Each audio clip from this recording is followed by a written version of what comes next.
everyone, welcome back to Sunny Live Chain. Thank you so much guys for tuning in. Well guys, we're talking about Mseleku and Mayen's son Mpumelelo'S, who was trending the whole of last week after Queen Loly eveza ukuthi yena noMpumelelo'S they were dating.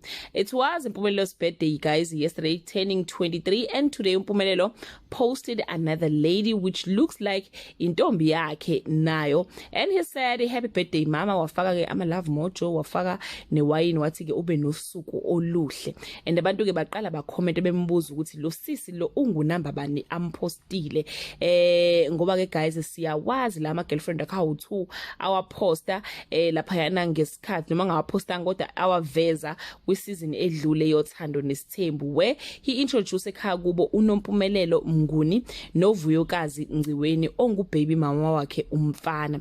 Kodwa it looks like uNompumelelo akakwazanga ke ukusimela lesithembu somjolo sikaMpumelelo. And guys, you can tell even if when you watch ilokhunjani Instagram wakhe or social media wakhe unokuposta nje manje uma wengane, and lately he is posting this other lady.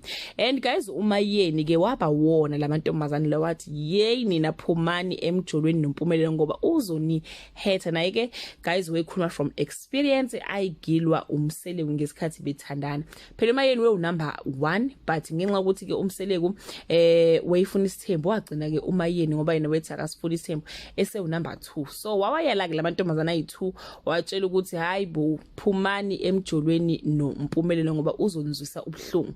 Bose ngazi ke uNompumelelo wawezwa amazwi kamayeni ngoba ayi cha akasekho nje ku picture ngampela. Ngingazi ke mhlawumbe bampost kodwa nje unopost ubaby mama ebese posta ke nalosisi lo asemposta manje. But ke guys, yeah, kusho ukuthi nje uMpumelelo mawukuthi ngampela lesithembu sakhe sikhona.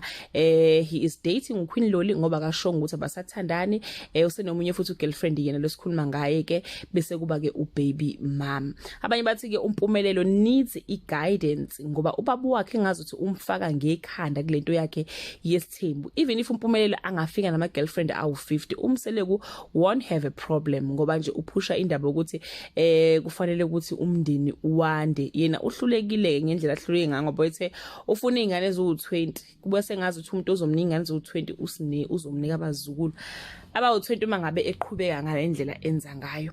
Izintanga ke zikaMpumelelo Mseleku zifisa ukufana naye, zimbiza ngebhoza.